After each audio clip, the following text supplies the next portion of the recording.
Welcome, everyone.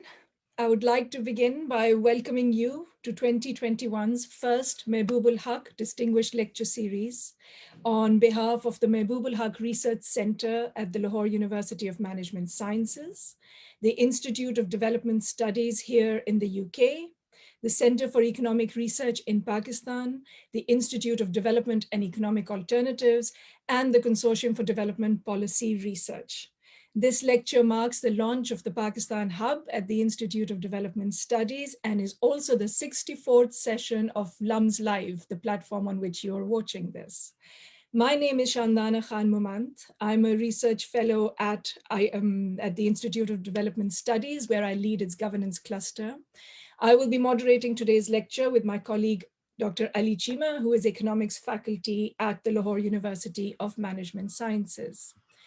The aim of the Mahbub Haq Distinguished Lecture Series is to provide an opportunity to learn from the work of leading scholars on 21st century global and national challenges.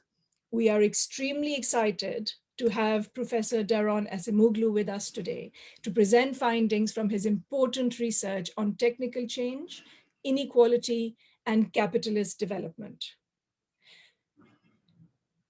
Daron is the Institute Professor in Economics at the Massachusetts Institute of Technology and the author of highly acclaimed books, Why Nations Fail, and more recently, The Narrow Corridor. His work on institutions and economic development is well recognized in Pakistan and of course globally, but people might be less familiar with his work on the impact of technological change on labor demand and inequality in recent capitalist development. We convened today's lecture because of our interest at all the institutions that are co-hosting this talk today in understanding inequality in its different forms. Daron's work on technological change has very important things to say about the nature of economic inequality today and what might be driving this. So I'm going to ask Ali to frame today's talk briefly before handing the floor to Daron. Thank you, Shandana. You're absolutely right that inequality now is a big national concern in Pakistan, but the focus of the debate has largely been about the inequality in the redistribution or the distribution of assets. There's been little recognition in the debate here about the implications of the direction of technological change for inequality through its effects on jobs and wages. However, this issue has been and is an important concern for economists. Schumpeter was a technological optimist. He described capitalism as the perennial gale of creative destruction, where innovations create prosperity by incessantly destroying old technologies and ways of work, and incessantly replacing them by new technologies and new ways of work. Keynes, however, was pessimistic and warned readers in his famous essay, The Economic Possibilities for Our Grandchildren, about the specter of technological unemployment, or unemployment created by mechanization outpacing the creation of new jobs. Marx was dystopic and argued that automation and mechanization would create and reproduce a surplus army of unemployed and underemployed workers. With automation rising at a rapid rate since the late 20th century, it is important to ask whether there is reason to be optimistic or pessimistic about technological change being a panacea for persistent inequalities within and across nations. What does the evidence suggest? What framework should we use to think about these issues? We're lucky to have Daron Acemoglu present his recent work on these questions that, to my mind, go to the heart of the question of inequality in our times. While the talk will primarily focus on richer economies, it has extremely important implications for emerging economies such as Pakistan, which are dependent on the supply of technologies developed in the North. So the structure for today's talk is Daron is going to present his work for about 35 to 40 minutes, after which we'll have about 30 minutes for discussion, and we'll draw on questions from Shandana and myself, which will be few, and the bulk of the questions we're hoping would come from the audience. And with that, let me hand over to you, Daron. Thank you, Ali. It's a great pleasure to be here, and thank you for hosting me. It's also a true privilege to be able to talk about these issues, which I think are central, as Ali, my friend and co-author, has very nicely framed it. Inequality is increasing in Pakistan, it's increasing in Turkey, in India, in much of the developing world. But in some sense, it is not a problem of emerging countries only. It's actually gripped the developed world even more, and it's been in the context of a variety of institutional, technological, and trade-related debates. But I want to frame the question in a somewhat different way, which I hope will be both a contribution to the right sort of conceptual framework for thinking about inequality in an advanced economy, and it will also bring new light to the problems facing the emerging world, to which I'm going to return at the end. And the first point is that as classic economists, oh, sorry, I did not share, sorry. I'm just changing the slides here, but without sharing, so that's not good, sorry.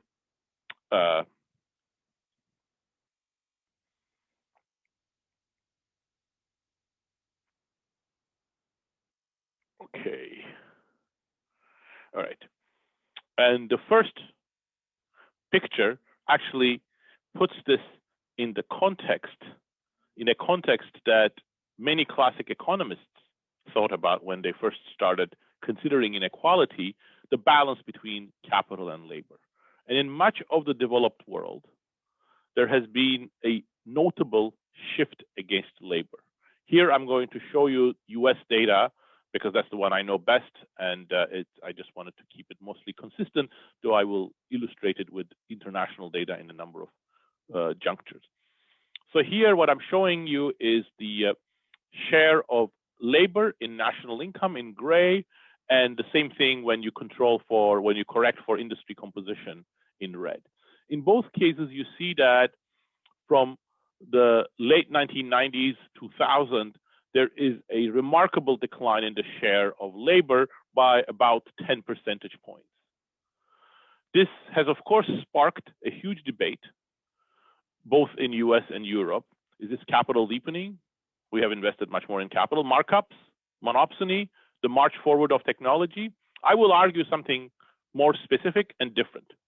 It is connected to what I'm going to call the changing task contents of production, which is one aspect of automation, or automation is one aspect of the changing task of production, and I will talk about what other things affect the changing task content. But notably, I also want to argue that these shifts against labor are intimately connected to the more sweeping changes in inequality in the US. And again, focusing, as Ali said, on the labor market for now, or for this talk, I can come back to assets, wealth, and other aspects of inequality later in the discussion. I'm showing you what's happened to real wages for 10 demographic groups distinguished by gender and education.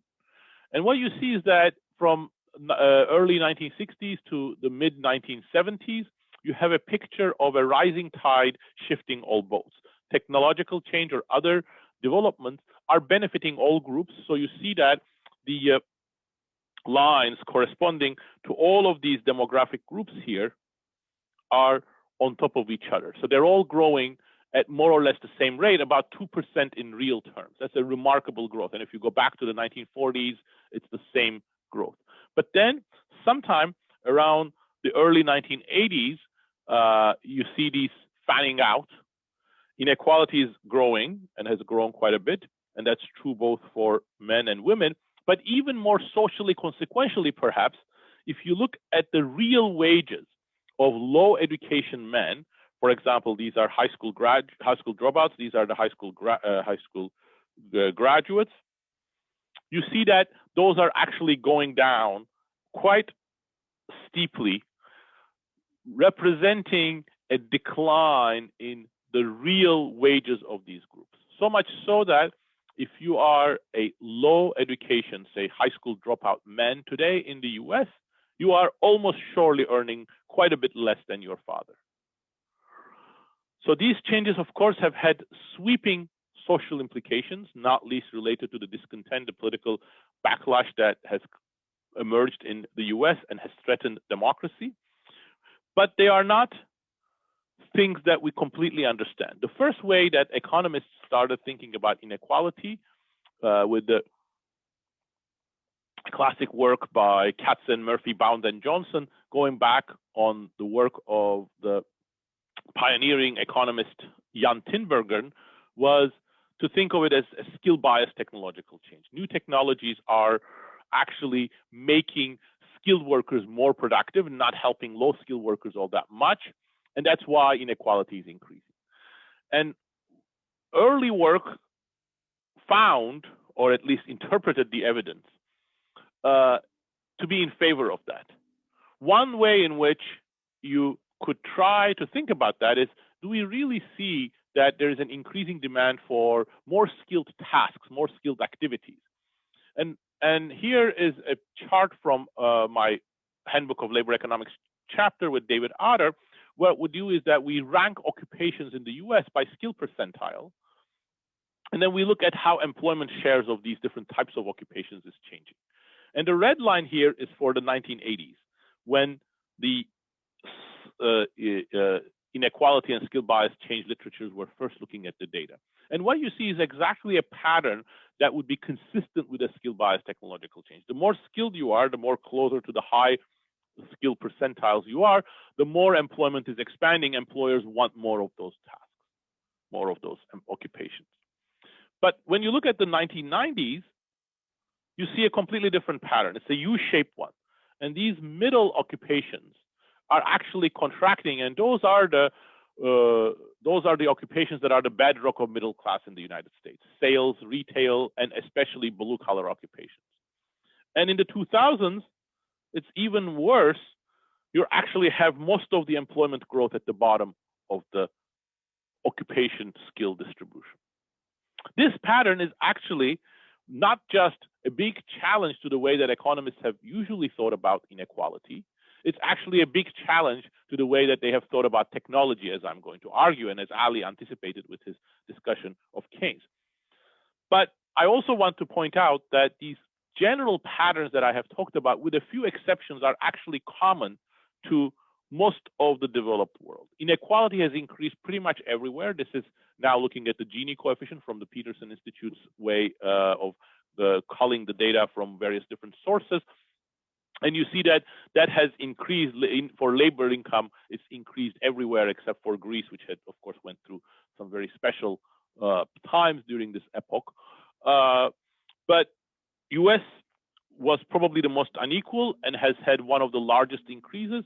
But look at, even Scandinavia has had increases. Now, one thing is not common across countries, and that's important to note.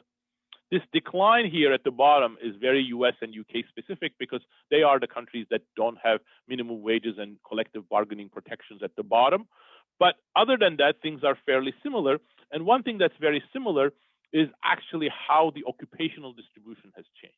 So here I'm showing something similar to what I showed for the US in a more summary form. And I'm showing you that in every OECD country for which we have data, the middle third occupations against those sales, clerical, retail, and blue-collar occupations have contracted without exception. So the forces we are talking about are fairly pervasive and international. So how do we think about them? Well, of course, the first thing you should do, this is part of the economics training, if you're thinking about a phenomenon that looks puzzling or new, you go back to existing models, to the canon of knowledge. And the way that economists normally think about it, and this is exactly the sort of the Tinbergen framework that I mentioned, is that you look at a production function in which you can have labor, skilled workers, unskilled workers, capital. But critically, the way that you think about technology is in this factor augmenting form. Technology makes workers or other factors of production more productive. And that's exactly the way that, for example, skill-biased technological change approaches went. New technologies don't make me more very productive because I'm not sufficiently skilled, but Shandana is a college graduate, they help her more than I do. But that's it. They're always enablers. Well, actually, when you look at history, this is a fairly weird way of thinking about technology. We've made a great virtue of it in economics, but very few of the defining technologies of the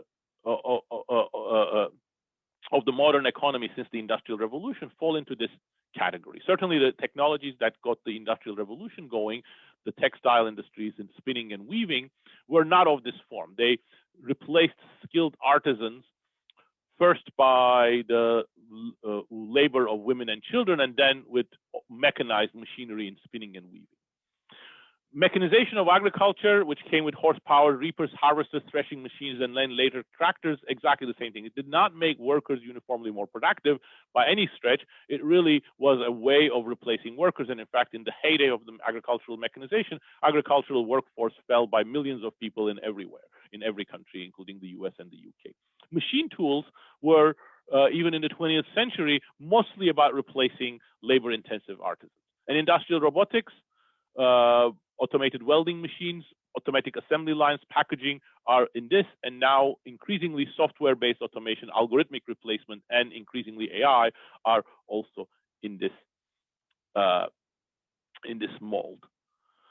This, of course, goes back not to Tinbergen, but to Keynes. Keynes exactly thought of technology this way, and that's why he was worried about technological unemployment. He thought that new technologies would continue unabated, so he was an optimist in some sense, just like Schumpeter, and in fact, he guessed rightly that technologies would increase income per capita in the developed world by about 2%, but he thought that that would be associated with a significant decline in the labor force because these technologies would take jobs away from workers.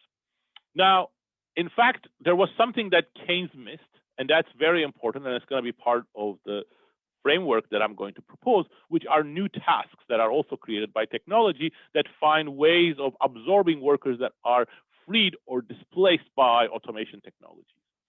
To do that, I'm going to tax a few of you and just show two slides of equations. But then I'm not going to go back to the equations, but this is just for the economists in the audience to show you that what I'm talking about is actually based on a framework that's actually both useful and tractable. And let me go over this very quickly because I don't want to go through the details, but I want to just plant one specific way of thinking about it. And what I want to do is very much in line with my reference to the textile industry and so on. I want to think of output as being produced not by a reduced form production function like a black box like this that takes capital and labor, but more think about it in the task space. So if you want to produce a piece of garment, during the time of the Industrial Revolution, you have to go through a number of important tasks. You have to design a piece of garment, then you have to card, draw, spin, and then take and weave it. Then you have to finish it. You have to apply chemical processes, increasingly in the 19th century. Well, when you go to the 20th century, then a very important part of it becomes marketing, retailing, wholesaling. So there's a lot of tasks that you have to perform. And if you don't perform some of these tasks, or you don't perform them very well, that's going to really not be very good for your ability to sell that garment. So the way that we mathematically capture that is that we think of a range of tasks, and then you combine these tasks with an elasticity of substitution, sigma, which get to capture how complementary those tasks are. So how do you perform these tasks? This is where the innovations and automation and new tasks come in. So every task can be produced potentially, in theory, by capital or labor, or when we extend the framework, as I'll come back to it when I talk about inequality in a second, by capital, labor, and different types of labor. But different factors of production have different comparative advantages in different tasks. So those are these things captured by gamma K, gamma L, and so on and so forth. And crucially, only some tasks are automatable because we have only worked out how technologically to automate some tasks. So if you are in 1750, many of the textile tasks are not automated because we don't know how to have spinning machines, or any prototype spinning machines that existed didn't really work very well. So this I here is the threshold below which tasks are automated or can be automated, and above that, they are not automatable. And then another crucial parameter is this N, which is new tasks. So if you look at around you in any economy, including emerging economies, most of the people outside of agriculture, when you look at them, they're actually performing tasks that did not exist 50 years ago, let alone 100 years ago. Software development, management consulting, new forms of teaching using Zoom and teaching to large crowds, or as a professor, most of the things that I do, other than reading books, is actually very different from what professors used to do 60 years ago. So these are new tasks that transform the way that production takes place, and they are often labor intensive, and that's what's going to be captured by N here. So let me now show you this in a graph. Let's think of the task space or the task index here. It goes from, say, 0 to some number N. And what firms are trying to do is minimize cost of production.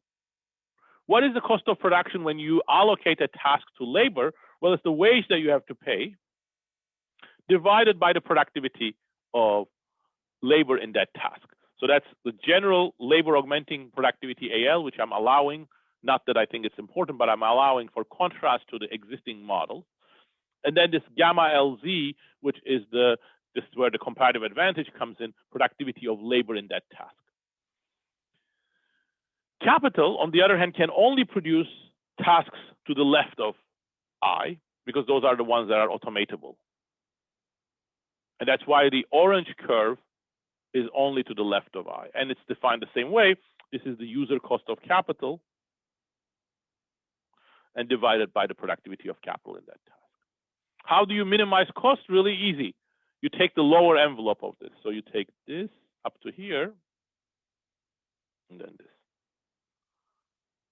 So now using this figure, let me illustrate what I mean by the differences with the classic way of thinking with factor augmenting or enabling technologies versus things that change the task content of production.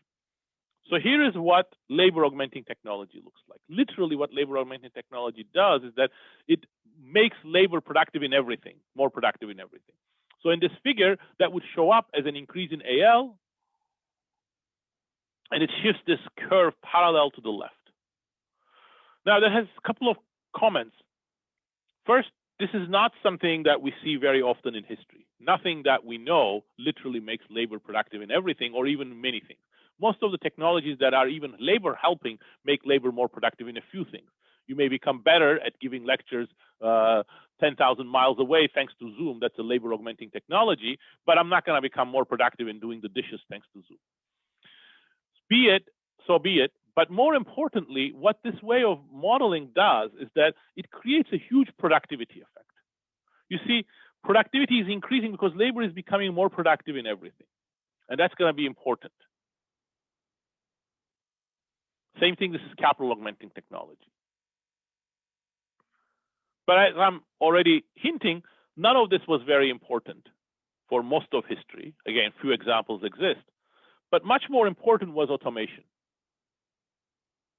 This is what automation looks like. I increases to I prime. Now you see two things that are critical here. First of all, you see that distributionally automation has much deeper effects here. Factor augmenting technologies create distributional impacts, but they go through, mathematically, through this elasticity of substitution. You produce more of something, less of something, relative prices change. They're mostly second order. I mean, you can work through them. I'm not going to bother, but they mostly work through, and I'll show you one more slide of math to just flash it to show you, for those of you who are interested in the math, to know where to go and look for it. But those are going to be mostly second order. But look at the distributional effects that this creates. It directly takes away tasks from labor, and it squeezes labor into a smaller set of tasks. So that's major. It's going to play a major role. But secondly, the productivity effect is potentially very small. It's only the difference between the cost difference between some marginal tasks. So potentially that productivity effect can be made as small as possible, even when technology is creating huge distributional reverberations. Finally, what about new tasks? Well, in this framework, they are most transformative because they are actually adding things and they can increase productivity by quite a lot. And they also do the opposite of automation in some sense, while automation was taking tasks away from labor, displacing labor from production, new tasks reinstate labor. They expand the set of things that labor does. Okay, put everything together. Don't worry about this figure, except unless you are an econ grad student. But what this says is that actually when you work out everything and express it in the right form, this looks not so unconventional. It looks like what you, in grad school, you would have been introduced as a constant elasticity of substitution production function, except that things that were constant in that constant elasticity production function, the distribution parameters, now become a function of the allocation of tasks to factors, or what I'm going to call the task content. And in particular, the key object here, unsurprisingly given where I started from on the shifts against labor and the labor's share in national income, is going to be the labor share. And then labor share is going to be simply a function of two sorts of forces that are almost completely separable. The blue forces, which is where factor augmenting technologies, factor prices, etc., work. And you can mostly ignore them because empirically, sigma is not too far from 1. They're not going to change much. And in fact, they don't change much. If you do it empirically, you can't explain very large changes in the labor share because if you take realistic values of sigma. And then this gamma thing, which is what I'm going to call the task content. And for all practical purposes, you can think of gamma as n minus I, meaning new tasks increase the labor task content, automation reduce labor task content. Okay. So why is that a useful way if you want to understand inequality or wages and so on? Well, very easy. If you want to understand labor wages, you want to think of labor demand. Labor demand, you can think of it as the wage bill that the private sector pays. How much companies pay to labor, which is average wage times employment. Well, that is nothing other than output times the labor share. So if I want to think about how the wage bill and labor demand change, which is then going to impact of both employment of different groups and real wages, then I need to think about both output and the labor share. Well, that's very easy because it completely decomposes. And if you look at how automation affects labor share, it's very easy. It is a sum of a productivity effect and a displacement effect. What are these things? Well, they are exactly what I introduced in the figure. Oops. This is the productivity effect.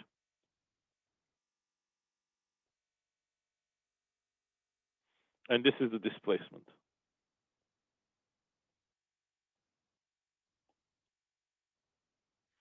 Or mathematically, productivity effect is exactly the gap between the cost of labor and capital for those tasks, and the displacement effect is exactly how much this task content changes. Now, already you're getting some pretty interesting insights from this.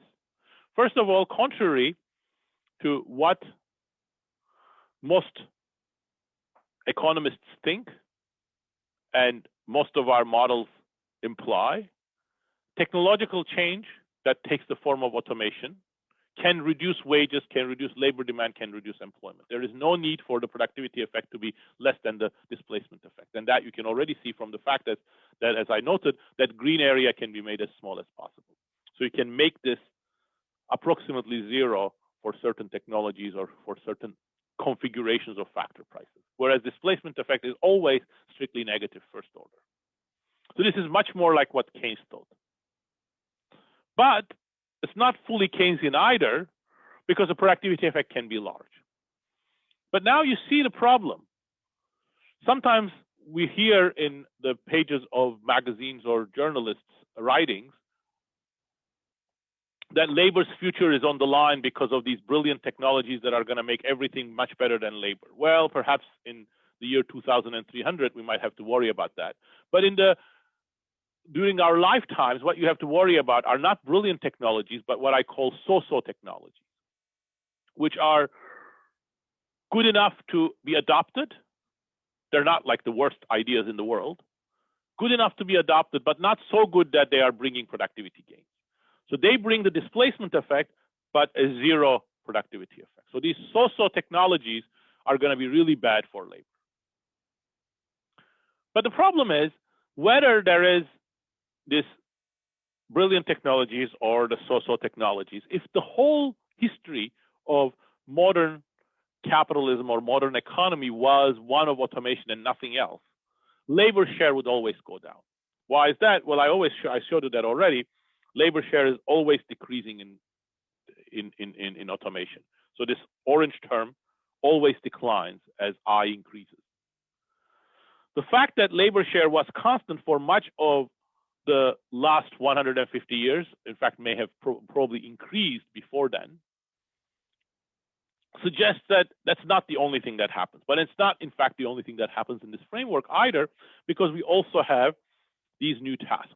And these new tasks create the opposite of automation. They also have a productivity effect. In fact, their productivity effect is typically larger, but they also create this reinstatement effect, which increases the labor share and reinstates labor into production centrally. So as I'm going to say at the very end, economic growth is therefore a race between automation created displacement and new tasks and labor-friendly, human-friendly technology created reinstatement. But before I go there, let me spend the next 5 minutes giving you some evidence and showing you some data. In fact, as I claimed, if you look at within broad sectors in the US economy, labor share was fairly constant even as late as the 1980s. Mining is the one sector in which you see some declines in the labor share, but most of the other sectors are broadly labor share constant. There were big changes during this period, big compositional changes, but labor share, and then within these sectors, there were some subsectors where labor share increased, some of them labor share declined, but overall, you don't see a big trend towards lower labor share in any of the major sectors. But look at it over the last 30 years. Still, services, transport, construction, they're not driving big labor share declines. But manufacturing, this is where the labor share decline comes from. So sometimes when the labor share is discussed, you'll hear about, companies like Walmart and so on. They have indirect effects, and they are an important part of the story. But if you want to understand labor share, you have to think of GM, GE, Ford, steel mills, and so on. That's where the labor share has declined, and in mining. So let's zero in a little bit more. Which are the industries that have undergone more declines in labor share? Here, what I'm showing you is that it is all manufacturing, or largely manufacturing, and it is positively or negatively correlated with robots. The more robots or other automation technologies a sector adopts, this is not a causal relationship, it's just a correlation, but the more of that a sector adopts, the more its labor share declines. That's driven by manufacturing. Here, I do the same thing at a much more disaggregated level, and not just for robots, but other automation technologies. Again, the negative share. Here, we go from robotics and industrial automation to more algorithmic automation. And we look at the routine jobs that can be automated by sector. So now the circles, which are the non-manufacturing sectors, are also in play. And you see that labor share declines come from exactly the non-manufacturing sectors that are more in the crossfires of automation as well. And just as a teaser for what's going to come next,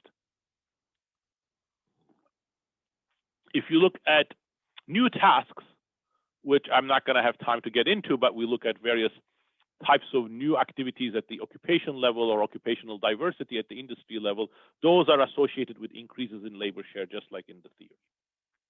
But this is all correlation, and time is short, so I don't want to overstay my welcome, but I want to show you one piece of causal evidence to make all of this hit a little bit more concrete. Industrial robotics. So what I do in a paper with Pasquale Restrepo is to look at the effects of robots on local labor markets.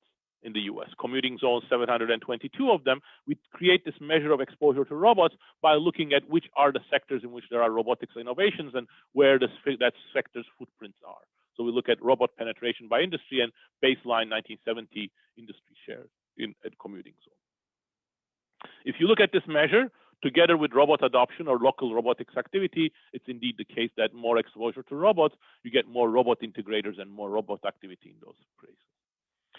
Moreover, I'm not going to show you that. This is clearly a very, very important technology. Productivity increases in plants, and I'm actually going to show you that in a second with more micro data in one more second, but not for the US at the commuting zone level. But industries and firms that adopt robots really benefit in terms of greater value added, lower cost, and so on. So there's no doubt that this is a technological advance. So in the classic way of thinking about technology, this should benefit labor as well as firms. Rising tide should lift all boats. Well, but not if it's an automation technology, and industrial robots are clearly an automation technology. And this is what happens. The more exposed to a robot you are, the more employment falls by quite a bit. And the more exposed you are to robots, the more wages fall in that local labor market. Both of these relationships are not driven by these observations on the right. That's why I put two lines there. The dashed line is without those observations. But they are showcased, they are epitomized by these places. And if you squint, you'll see that those are the industrial heartland of the United States. Lansing, Detroit, Wilmington, Toledo, etc. So it's the industrial heartland where jobs have been automated. And in fact, if you look at where the results is coming from, it's coming exactly from routine jobs, operators in assembly, and blue-collar jobs disappearing in those places. Now, this is all at the industry times local level, essentially. What you would like to understand is perhaps what's going on at the firm level. Is it really true? Well, in the US, there is no firm level data, but in a paper with Claire Lelarge and Pasquale Restrepo, we look at French firm level data, which we put together in a fairly comprehensive way for French manufacturing. And there are two reasons why I'm showing you this. One of them is that, in fact, you can see, and this is relevant for the emerging world as well, robotics activity is very much right now confined to very large firms. So this is firms by size percentile in French manufacturing. Firms below the 20th percentile essentially adopt no robots. It's all the top 1% or top 1.1% firms that are adopting robots. But the effects of robots are very, very interesting. And to do that, what I'm going to do is I'm going to look at the outcomes at the firm level as a function of whether you adopt a robot. This is a correlation as opposed to the things that I showed you earlier. There's no instrumentation here, which where there was in that other one using, what's going on at the frontier and so on. But I'm going to be able to look at what's going on as a function of your own robot adoption and your competitors' robot adoption, firms that are in the same industry, in the same area as you. And what you see are three things that are noteworthy. First of all, if you adopt a robot, you become more productive. This is what I had claimed. And it's a very large effect. It's a 20% increase in value added. But if your competitors adopt a robot, you lose value added. You are losing market share because they are becoming more efficient and they're stealing market share away from you. And the same thing for employment. If you're a robot adopter, you have a small increase in employment, but when your competitors adopt a robot, your employment declines. If you combine these two, the overall decline in employment is very similar to what we find in the US. And then also, just as a reality check, if your competitors adopt a robot, that has no effect on your labor share, but if you adopt a robot, your labor share in the next 5 years declines by 4%. So, in fact, automation is very much working through labor share changes, as I have claimed. Inequality. Well, I don't have time to go into it, but in various works with Pasquale Restrepo, we show that automation is central to inequality. And we do that in a couple of ways. First, by using exactly the same sort of empirical strategy, we look at not just employment and wages, but distributions. And let me just show you one figure. All of the negative effects are driven by workers below the 55 or 60th percentile.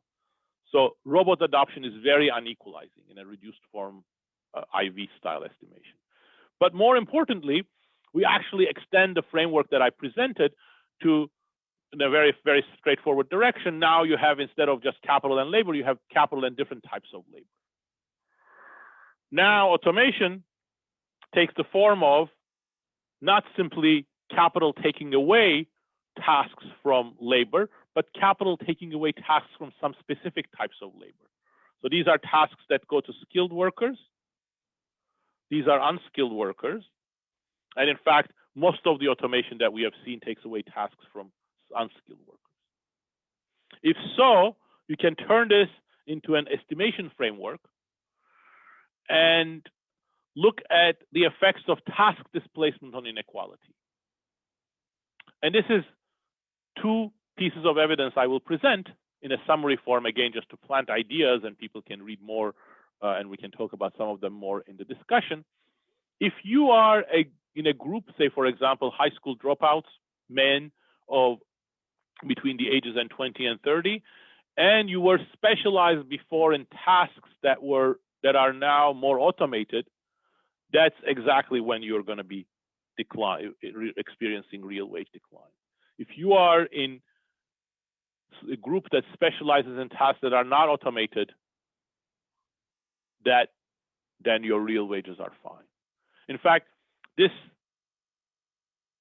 fit is eerily good. What this implies, and we turn this into a regression, and also include in that regression very broad control for skill bias, technological change, and such things, is that most of the changes in inequality in the US is actually related to task displacement. That's not just automation. One element of it is automation, and another element is offshoring, but then we show that offshoring is much less important than automation, but it also matters. So in particular, about 40% of all inequality, actually this number is wrong, sorry, it's about now 50%. There was a mistake in that calculation. About 50% of all inequality is accounted for task displacement. Okay, now I'm going to conclude with two more points. One is, well, look, automation has been with us. I've said that. Why are we seeing all this increase in inequality, all of these decline in labor share today? Well, you can guess the answer because I emphasize the new tasks as well. And the answer is that automation was counterbalanced by other types of technologies that created jobs, created opportunities, created new tasks, reinstating workers into the production process before, and that reinstatement has stopped. Well, that was our hypothesis, and our empirical work shows that. So this is our estimates for changes in task content and the underlying displacement and the reinstatement in the US between 1947 and 1987 from another paper with Pasquale Restrepo. And on the right, the same thing in manufacturing. You see they are fairly balanced. In fact, for the whole economy, it's striking how parallel this red and the blue dots are. And that's why the sum of the two is hovering around zero. There's nothing mechanical about it, but that's just happened that way. There was some market, government, regulation, or some other reasons for why things were so balanced. But then look at the last 30 years, a sea change. Displacement is much faster, reinstatement is slower. So as a result, this task content goes to the negative quite rapidly and explains much of the decline in the labor share. And if you look at manufacturing, it's all displacement. Almost no reinstatement, and displacement is very, very rapid. Now, this might all be efficient. If it's efficient, perhaps we can't do anything about it. We have to put up with it. But in fact, a lot of my work, which I'm not going to have time, but some of it we can talk about in the Q&A session, has argued it's not efficient. There are both market and non-market reasons why it's not efficient. Put differently, we may be over-automating, or we may be excessively automating. But if that's the case, that's a double whammy. And go back to the same figure to show what a double whammy it is. Previously, automation was creating this displacement effect, which was bad for distribution, bad for workers, but that was being compensated by this green area. But if you are excessively automating, then you also get the red area, and the red area is negative, and it undoes the green area. So the red area can be larger than the green area, so you may be losing total factor productivity at the same time as you're creating displacement. That's the double whammy. All right, let me conclude. What I've provided is a new and hopefully richer perspective on wages, employment, and inequality, arguing that a lot of changes in technology is intermediated via the labor chair and the task content, and explained the evidence in light of this, and provided some reduced form and IV evidence for it, as well as an interpretation of recent economic history. There are lots of questions I don't have time to answer, but I have thought, and some of them I have investigated in my work, but I want to end with 2 points. One is that what this says is that the future of work is very much on the line, because we can have good automation, which is high productivity automation, going on hand in hand with new tasks, or we can have bad automation, so-so automation, going in together excessively and not counterbalance with new tasks. If that's the latter, it's going to be really bad for labor, it's going to be really bad for inequality, and I've also argued, I don't have time to show for it now, but you can see it from the previous figure, it will be really bad for productivity growth as well. So the future of the work in the developed world is on the line, and it has fairly far-reaching conclusions. But actually, it has major implications for the developing world as well. And that might be more surprising to some of you in the audience, because you might think, well, you know, who cares about AI if you are a small manufacturer in Lahore, or if you are just trying to build some small plant in Delhi? Well, not so, because the technology market is global. As Ali said, technologies of the US and Germany today will be the technologies of the developing world tomorrow. But even more importantly, technology adoption, especially automation technologies, change the international division of labor. More automated tasks imply fewer tasks for the developing world, which is labor rich. And in fact, going back to a very important literature that I've always been very keen on from the 1960s, the inappropriate technology literature, AI and automation technologies are a quintessential example of an inappropriate technology for the developing world. They economize on factors that are abundant in the developing world, especially labor, especially semi-skilled labor. And therefore, they are going to have a divergence-inducing and then potentially impoverishing effect on the developing world. And in fact, this is the right time for the emerging world to wake up for it, because the future of many things for the economic prosperity of the emerging world, in my opinion, is very much on the line. Because if the direction of technology goes more and more towards automation and algorithmic AI automation, then this is going to be quite costly. Of course, those suffering from excessive automation, workers in the developed world and the developing economies in general, have very little voice when it comes to the direction of technology and future of work. That's another problem, but it's not an insurmountable problem, because I think the developing world is large, and if we were to wake up to the problem and speak in a unified world, there are things that can be done in the same way that the Green Revolution did not come from some lab in San Francisco or New York because of the goodness of the heart of the Americans or the Europeans. It came from a recognition of a real need for different types of technologies that were more appropriate for the developing world, and it was developed in labs in Mexico, India, Indonesia, and so on. So I think there needs to be a similar recognition of what automation and AI in the future may do to the emerging world, and this is the right time to become aware of these problems. Let me stop here. Sorry, I have gone on a little bit more than 35 minutes, but I am looking forward to all the questions and comments. Thank you, Daron, for this rich talk and for sort of, in some sense, endogenizing the task content production within a kind of much richer framework. Shandana and I'll pose one question each, and then we'll just draw on questions that Muhammad Ali is posting from Facebook. So I want to go dig a bit deeper, or get you to dig a bit deeper on the question of whether what we're seeing is efficient. Right. So in one way to think about the problem is that if the direction of technological change is simply be reflected by changes in factor prices, then that's the direction you would expect. And the markets are just optimizing relative to what the factor prices are. But when you say that the market is some sense failing, it would be good for the audience to know what the kind of causes of that failure are. Perfect.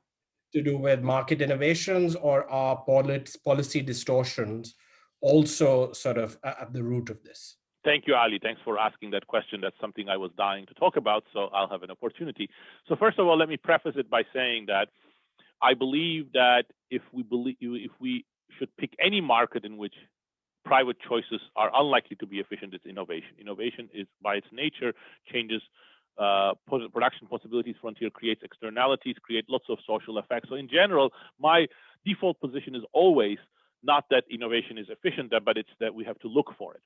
We have to understand that. But in this specific case, there are 4 distinct but related reasons for why the equilibrium, the decentralized equilibrium, will be inefficient. The first one is that, indeed, you are right, the market will respond to factor prices.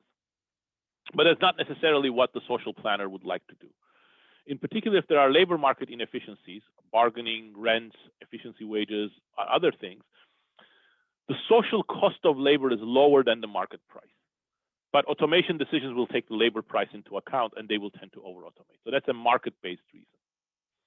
Second, in the US and the broad world, it's not as if innovation and the direction of innovation is collectively decided according to some level playing field. If you look at the US, the future of AI, for example, is decided by a handful of companies. If you look at AI R&D, about 2/3 of it comes from just a handful of companies like Alibaba, Netflix, Google, Amazon. And those companies have a very, very specific business model. They're going to put their R&D according to their business model, even if, for example, using AI for making workers more productive is quite feasible, as I've argued in some other work. So the vision that shapes innovation is not democratically distributed, so to speak. Third,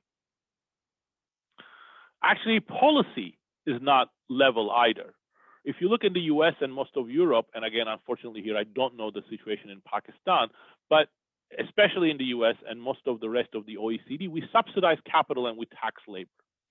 So in recent work, for example, Pasquale Restrepo, Andrea Manera, and I have estimated that capital used to be taxed at about 20%, whereas labor is taxed at about 25% in the past. Small advantage for capital.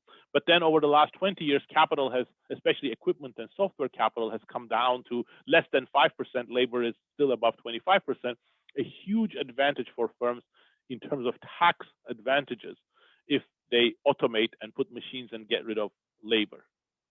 So the policy field also creates a tilted playing field. And then finally, global competition might create inefficiency in excessive automation because firms may be forced to automate in order to survive, say, for example, against Chinese competition by cutting labor costs. And there are other factors, but let me stop there.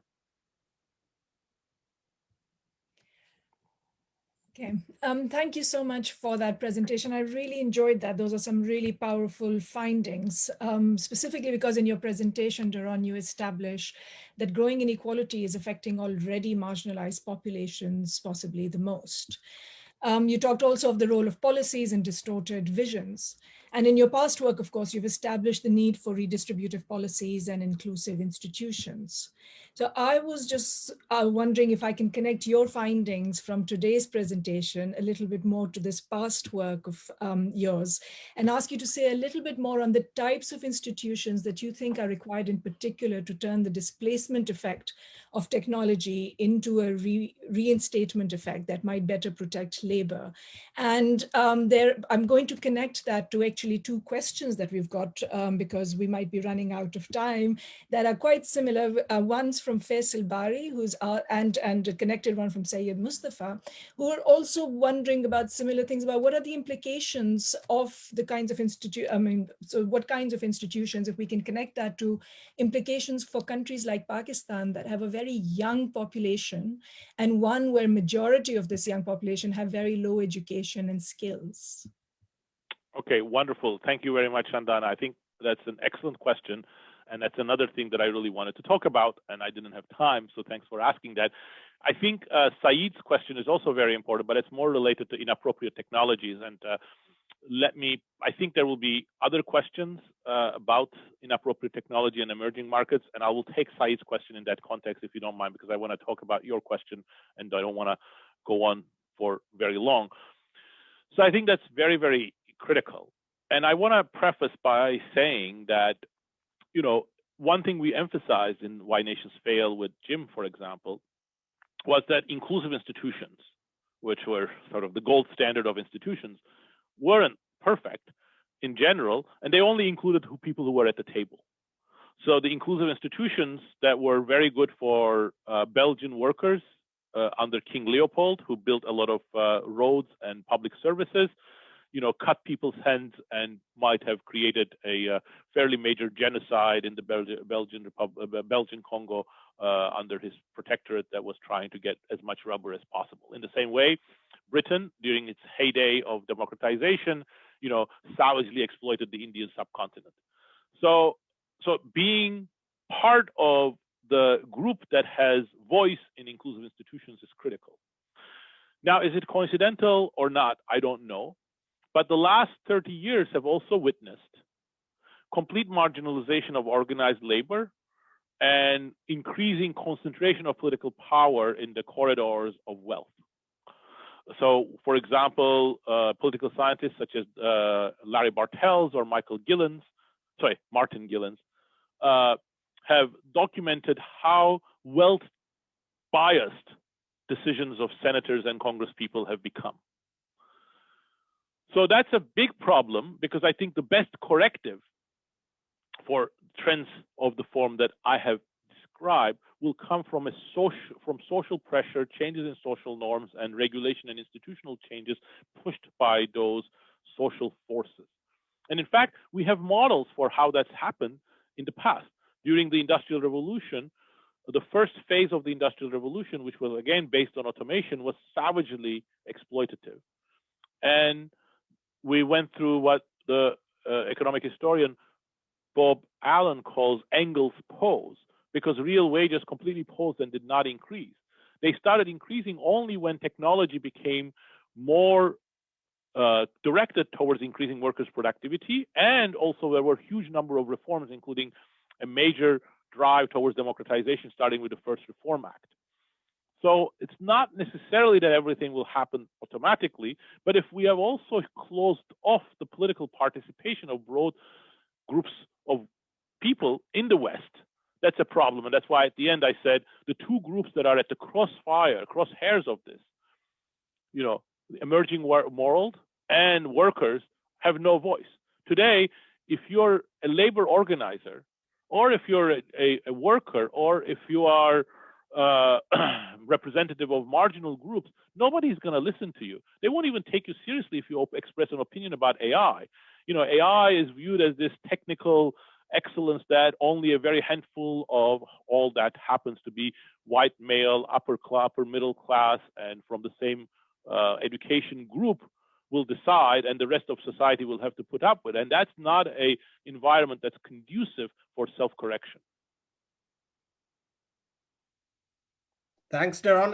There are a couple of questions. Let me kind of bring them in, which are related to basically something that, there's an assumption in your model, which is really about sort of markets not being sort of monopsonistic and sort of markups sort of, So the questions Abid Raza Khan sort of is really asking about what are the inequalities that are due to capital gains. And I assume he's talking about sort of concentration, markups coming about because of that.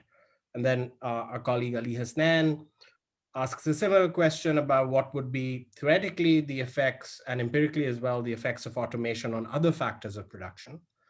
And then sort of a third colleague from the economics department, Antonio Marasco, is kind of, I guess, linking this to raising the question whether you may be underestimating the creation of new tasks in some way. So let me kind of leave you with Okay, these. all of those are excellent questions. First of all, on monopsony monopoly, those are obviously important. I ignored them in my presentation. Certainly, monopsony power may have increased. There are some estimates that show that it has increased, but when you actually do the calculations, the quantitative effects of the increased monopsony power doesn't seem to be major. But if they were major, they would go into my estimates of automation displacement. So that's right.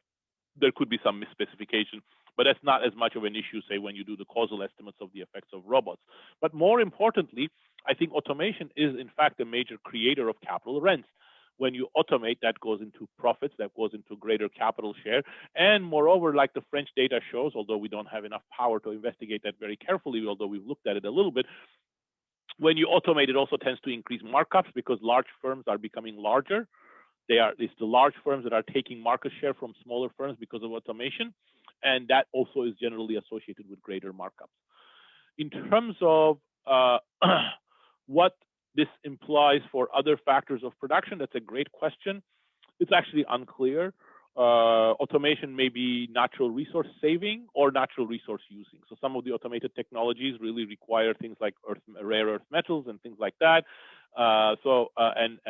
You know, even though AI is also promised to be a solution to the global warming problem, actually, you know, cloud computing and many of the AI technologies use extremely large amounts of energy. So I think that's an interesting question, and I don't know the answer to that fully.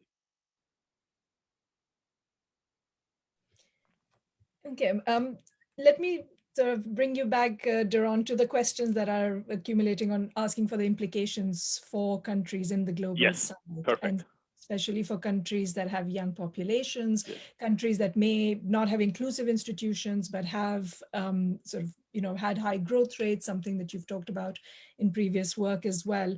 And of course, what can governments like that do? Okay, perfect, great.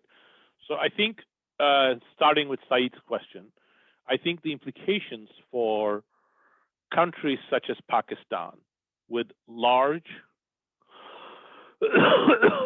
young, relatively uneducated labor forces are quite dire, in my opinion, in the medium to long run. By that I mean in the 20-year horizon. And the reason for that is essentially obvious from what I said, but I want to expand on it because that's a very important issue. And I'll come to mitigating factors in the short run in a second. So when you look at what automation replaces, especially industrial automation, but it's also true for algorithmic automation, it replaces the works of workers that combine some sort of manual activity that is relatively simple with basic technology. So in other work with Pasquale, we've documented that it is especially younger workers that work on manual tasks that are replaced by automation. And the countries that benefit most from automation, like South Korea, Japan, and Germany, are exactly those that are very scarce in those types of workers and abundant in educated and older workers. So that is the basis of my claim that automation, and especially if AI goes in the algorithmic automation direction more and more, that's going to be a very inappropriate technology. So it's going to be very problematic for Pakistan because without AI, let's do the counterfactual. What will Pakistan have done? You know, I think Pakistan has a variety of political problems and institutional problems and has not been able to realize its full potential. But the chances were that Pakistan, just like Indonesia, just like India, just like Vietnam, would have been able to go more and more into first relatively low skill, low value added manufacturing that's integrated into the world economy, and then from there graduate to mid-tech and so on. Well, that cost advantage will disappear. That window is closing faster and faster, and that may or may not be related to what some economists call premature deindustrialization. Because many of the things that you can do are either taken by China, and in the medium term, they're going to be taken by automation and robots.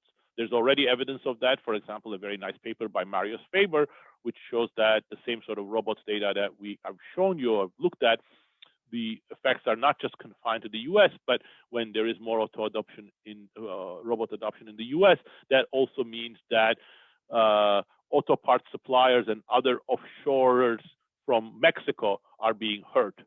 So the effects are already being felt in middle income emerging economies. In the short run, however, this is not going to happen all at once. And the reason for that is that, automation is associated with a finer division of labor, and that finer division of labor is also going to lead to greater offshoring of some subset of products. So what you see when firms automate is that they stop offshoring some products, some tasks, and they offshore other tasks that are standardized and go with it. And that's why, especially relatively repressive low-wage or wage-repressive regimes such as China might still do well in the next 10 years or so.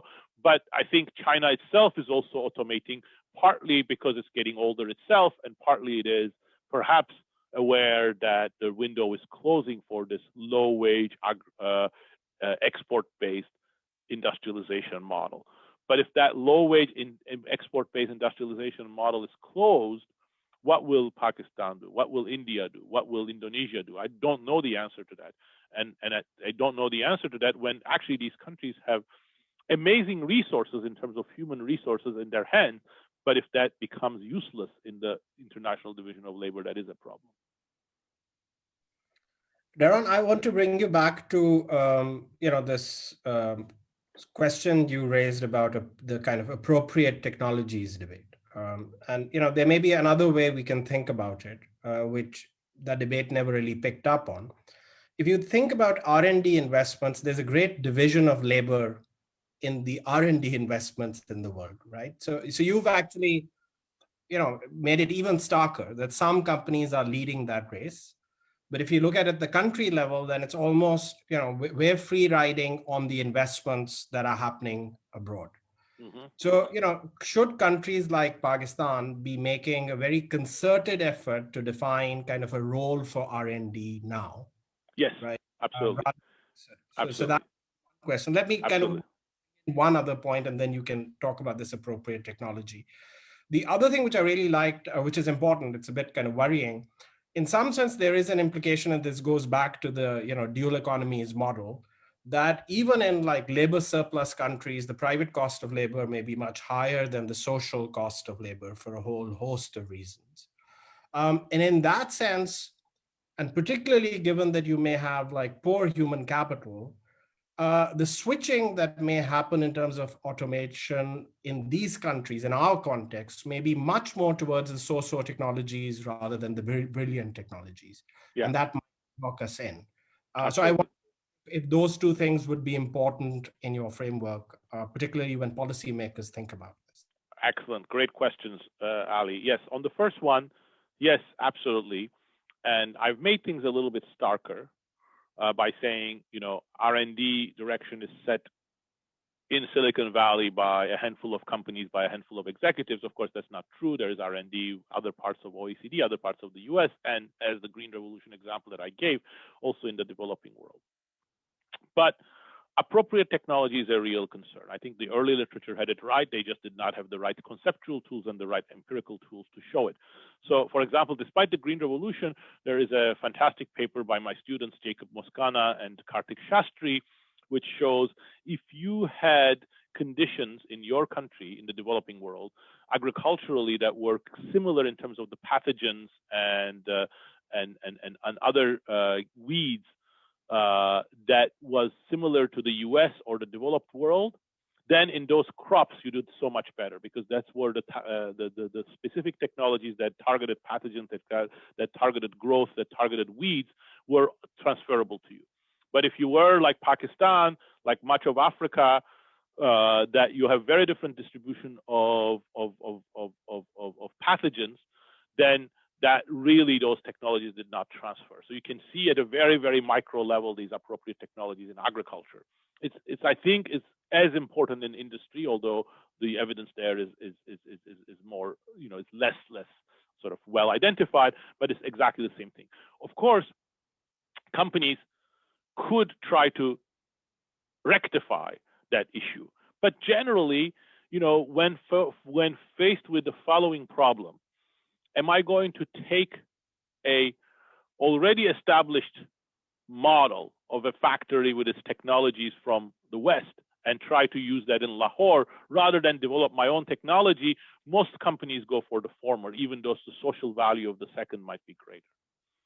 But on top of it, you are absolutely right.